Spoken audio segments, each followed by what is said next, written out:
Hello guys, welcome back to my channel three time sittings. আজকে আমার রান্নার recipe হচ্ছে ডিম তড়কা, মানে হচ্ছে এগ তড়কা। দেখে নাও এগ তড়কা রান্না করতে গিয়ে কী কী লাগে।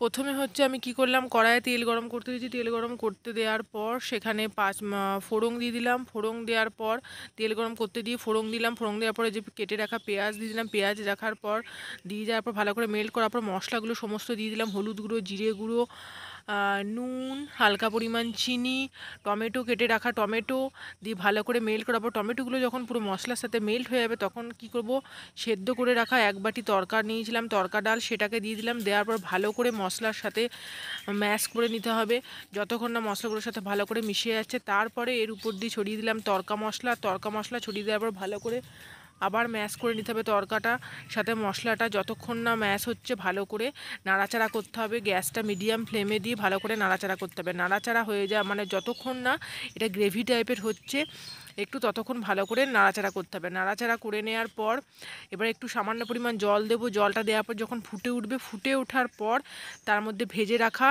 ডিম দিয়ে দিলাম। ভেজে রাখা ডিমগুলো দিয়ে দিলাম। ডিমগুলো দেওয়ার পর ভালো করে ওটাকে ডিমের সাথে এবার মেল্ট করতে হবে। মেল্ট করার পর একটু মিডিয়াম ফ্লেমে একদম একটু কষা কষা টাইপের করতে হবে। দেখতেই পাচ্ছ যে গ্রেভিটা আমি দেখাচ্ছি, যতক্ষণ না একটু গ্রেভি গ্রেভি টাইপের হবে। তরকা ডাল একটু মাখো মাখো না হলে খেতে ভালো লাগে না।